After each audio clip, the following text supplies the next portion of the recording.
प्रयास करेंगे। फ्रांसीसी क्रांति और राष्ट्र का विचार लेसन नंबर 1 हम लोग पढ़ रहे हैं। देखो, इस टॉपिक का पहले अर्थ समझो। फ्रांसीसी क्रांति और राष्ट्र के विचार का मतलब होता है कि जो फ्रांस में क्रांति हुई वह कैसे हुई, और फ्रांस एक राष्ट्र है तो वहाँ के जो लोग थे उनका क्या विचार था, फ्रांस के बारे में लोग क्या सोचते थे। आप सभी लोग जानते होंगे कि फ्रांस की क्रांति 1789 ईस्वी में हुई थी। सब लोग याद रखो, इसकी क्रांति 1789। तो इसमें क्या क्या बातें थी, पहला बात हम आपको बता रहे हैं। याद करना कि फ्रांस की क्रांति 1789 ईस्वी में हुई थी। फ्रांसीसी क्रांति में जो फ्रांस की क्रांति हो गई तो फ्रांस के जितने भी लोग थे वह ये चाहते थे कि राजतंत्र को खत्म किया जाए। राजतंत्र का मतलब होता है जो राजा की शासन व्यवस्था है उसको क्या किया जाए, खत्म किया जाए। और वहाँ पर किसको स्थापित किया जाए बाबू, प्रजातंत्र को स्थापित किया जाए। पहले समझो, ये सुनो, लोग ये चाहते थे, फ्रांस के क्रांति जब हो रही थी तो लोग ये चाहते थे कि यहाँ का जो राजा का, फ्रांस में जो राजा का शासन व्यवस्था उसको हटाया जाए और यहाँ पर प्रजातंत्र की स्थापना की जाए। प्रजातंत्र का मतलब लोग जैसा चाहे वैसे ही चलता रहे, ऐसा स्थापित किया जाए। राजा का मतलब होता है कि एक बार बन गया तो हमेशा रहेगा। कोई युद्ध होता था, जब वो हारता था तब हटेगा, नहीं हारेगा तो ऐसे ही रहेगा। यहाँ क्या है, कितना भी हमारे देश के प्रधानमंत्री मजबूत हैं लेकिन 5 साल बाद अगर जनता चाहेगी तो उनको उनके पद से हटा देगी, कितना भी बड़े पद पर, कितना भी बड़े हैं। तो वही बात इसमें हुआ कि फ्रांसीसी की जब क्रांति हुई तो फ्रांस के जितने भी लोग थे चाहते थे कि राजा का शासन व्यवस्था को हटाया जाए और यहाँ पर प्रजातंत्र की व्यवस्था को स्थापित। जितना सुनेगा ना सब आपका लिखा जाएगा, याद करिए। दूसरा, सभी लोग ये चाहते थे कि मेरा एक सामूहिक पहचान होना चाहिए, कि हम लोग फ्रांस के रहने वाले हैं, एक पहचान होना चाहिए। अतिशय चाहते थे कि प्रत्येक राज्य में एक स्टेटस जनरल चुना जाना चाहिए और उसका नाम बदलकर नेशनल असेंबली कर दिया गया। स्टेटस जनरल का मतलब होता है कि लोग अपने हिसाब से एक शासन व्यवस्था को बैठाएंगे और वही जो कहेगा वो होगा। राजा का शासन व्यवस्था नहीं चलेगा। बात समझ रहे हैं ना। और वो चाहते थे कि जो फ्रेंच में जो भाषा बोली जा रही है, जो सभी लोग बोल रहे हैं, उसको राष्ट्रीय भाषा घोषित कर दिया जाए। जैसे हिंदुस्तान का राष्ट्रीय भाषा क्या है, हिंदी है, इसी तरह से वो भी चाहते थे। और उसके बाद से वो चाहते थे कि जो किसानों के ऊपर कर सरकार लगाती है, कर का मतलब होता है टैक्स। आपका जो रिचार्ज होता है ना, वो रिचार्ज का दाम है कितना, रिचार्ज का दाम है अगर 150 रुपया तो वो 50 रुपया टैक्स देती है, सरकार ले लेती है। अगर आप ड्रीम 11 खेलते हैं और अगर 1 करोड़ आप जीत जाएंगे, सबने 1 करोड़ छोड़ दो ना, 1 लाख जीत जाएंगे तो 75 लाख आपको मिलेगा। अगर 1 लाख जीते 75,000 ही मिलेगा। 25% सरकार ले लेती है आपको टैक्स के रूप में। ये सब बातें आपकी होती है। कुछ बात समझे कि नहीं समझे कि, तो थोड़ा सा इसको लिख लो, फ्रांसीसी क्रांति और राष्ट्र का विचार। 3-4 को लिख लो। पहला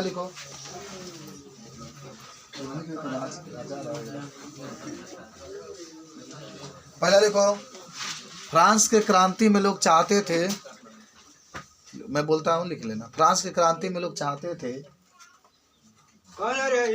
कि फ्रांस के राजा के शासन व्यवस्था को हटाया जाए, फ्रांस के राजा के शासन व्यवस्था को हटाया जाए और यहाँ पर प्रजातंत्र दिखना पाओ लेते काज में, माने फ्रांस के लोग चाहते थे कि राजा के शासन व्यवस्था को हटाया जाए और वहाँ पर प्रजातंत्र की व्यवस्था को लागू किया जाए। और वहाँ पर आ जाओ बाबू, अगला आपके पढ़ाई पर हम लोग चलते हैं। नेपोलियन की शासन व्यवस्था, नेपोलियन की शासन व्यवस्था। आप सभी लोग नेपोलियन के परिचय होंगे, परिचित कराया गया था। यह फ्रांस का एक बहुत बड़ा शासक था, याद करिए। और आपको याद होगा कि इसने अपने दम पर प्रजातंत्र को स्थापित किया, राजतंत्र को हटा करके प्रजातंत्र की स्थापना की। और इसने कानून को समाप्त करके बराबर की सभी लोगों की कही कि सबको बराबरी का हक दिया जाएगा। संपत्ति का अधिकार को सुरक्षित बनाया। भू दासत्व और जागीरदारी शुल्क से भी मुक्ति दिलाई। आप नेपोलियन के बारे में अच्छी तरीके जानते होंगे। ये फ्रांस का एक महान क्रांतिकारी था। ये सुनो, इसने क्या किया, कहा कि जब ये फ्रांस के शासन व्यवस्था को संभाला तो कहा कि सबको बराबर की दर्जा दी जाएगी। ये नहीं है कि गरीब है कोई तो उसके ऊपर टैक्स लगाया जाएगा और कोई धनवान है तो उसके ऊपर टैक्स नहीं लगाया जाएगा। सबके ऊपर टैक्स लगेगा तो लगेगा, नहीं तो किसी के ऊपर नहीं लगेगा। किसने कहा? नेपोलियन ने। नेपोलियन ने जो सीमा शुल्क था, जो भू दासत्व था, भू दासत्व का मतलब होता है ना, भू दासत्व का मतलब होता है कि लोगों को गुलाम बनाना। जैसे हमारे पास बहुत धन है तो मैं लोगों को गुलाम बना करके काम कराता हूँ और जितना पेमेंट चाहिए उतना नहीं देता हूँ। तो ये कानून की व्यवस्था है। अच्छा, कानून की व्यवस्था तो ये भी आज हम आपको बता देते हैं जब पढ़ा रहे हैं। तो सुनो, इधर सब लोग सुनो। देखो, किसी भी दूसरे व्यक्ति का फोटो का प्रयोग अगर आप गलत क्षेत्र में करते हैं तो आपके लिए उसकी सजा दे दी। अगर वो चाहे तो आपको सजा मिल सकता है। किसी भी व्यक्ति का वीडियो बनाना, इसके लिए भी आपकी सजा मिल सकती है। इसलिए कोई कुछ भी करता है, आपका कोई अधिकार नहीं है कि वीडियो बना करके लोगों को दिखाना कि आप क्या करते थे। सख्त कानून। कल का सुप्रीम कोर्ट ने आदेश भी किया है कि किसी के जिंदगी के निजी जिंदगी को आप उपहास नहीं उड़ा सकते हैं। समझ रहे हैं? मैंने क्या हुआ था ना कि एक लड़की थी, शायद वो पढ़ने के लिए जा रही थी, ठीक है। तो हुआ था कि पढ़ने के लिए जा रही थी। जो पढ़ने के लिए जा रही थी तो मंदिर में गई, तो मंदिर में पूजा कर रही थी। कुछ लड़के भी थे साथ में, भी पूजा कर रहे थे। किसी लड़के ने उसका वीडियो बना दिया, अब वीडियो बना के वायरल कर दिया। वो लड़की ने सरकार से कहा कि सर, सरकार से एप्लीकेशन लिखी, सुप्रीम कोर्ट में गया तो सुप्रीम कोर्ट ने कल के कहा है कि कोई भी व्यक्ति किसी की ज़िंदगी का अपना बनाना है तो बनाओ, अपना जो करना है तो करो। आपका कोई अधिकार नहीं होता है दूसरा व्यक्ति की ज़िंदगी से उपहास होना। बात समझ रहे? तो ये सब बात आपको याद होना चाहिए। वही बात इसमें हुआ। नेपोलियन आया तो बहुत कुछ बदलाव किया, तो थोड़ा सा नेपोलियन के बारे में भी लिख लो। ए नेपोलियन, तू जगह बड़े होंगे नेपोलियन वाला। अब आपके पास एक हेडिंग आता है जिसका नाम होता है जागीरदारी। जागीरदारी, नाम सुने हैं क्या आप लोग? जागीरदारी। आज आप नाम भी सुनेंगे और काम भी करेंगे। जल्दी से आप सभी लोग देखेंगे। मैं आपको बता दूं कि जमींदारी क्या होता है। इसमें ये होता है ना कि जब किसान होता है, गरीब किसान होता है बाबू, या कोई अन्य व्यक्ति होता है, जब वो कोई कार्य करता है और जब कार्य करता है उसको जो मुनाफा होता है उसमें से कुछ वो सरकार को टैक्स देता है, उसी को जागीरदारी कहते हैं। उसी को क्या कहते हैं?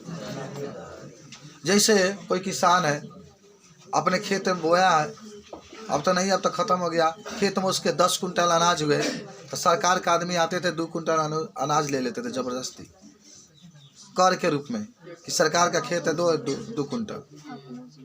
तो उसी को हम लोग क्या कहते हैं? जागीरदारी कहते हैं। ज़बरदस्ती वसूलते थे। ज़बरदस्ती क्या करते हैं? वसूलते हैं। तो इसी को क्या कहते हैं? जागीरदारी।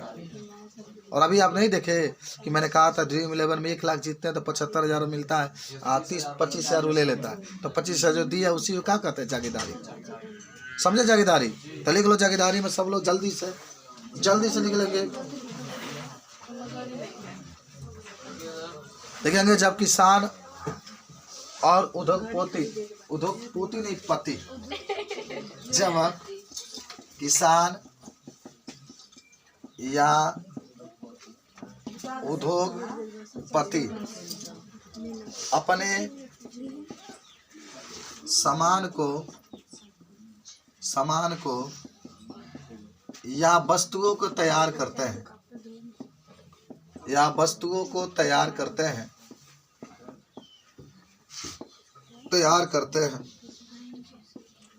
और इसमें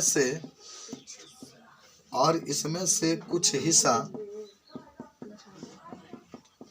सरकार को या राजा को, जो भी कहिए,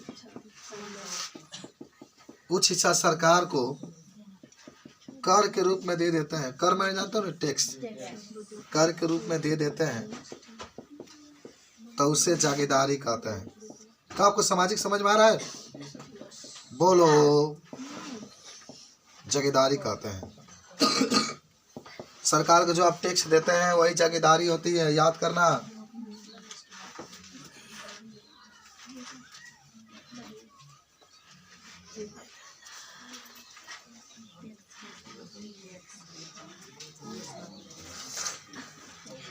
सबको याद हुआ कि नहीं हुआ? एक सभी लोग हेडिंग और जल्दी से बनाने के प्रयास करेंगे। यूरोप में राष्ट्रवाद का निर्माण, आज का लास्ट हेडिंग है, पूरा आप लिखिएगा इसको। यूरोप में राष्ट्रवाद का निर्माण, ठीक है। यूरोप में राष्ट्रवाद का निर्माण।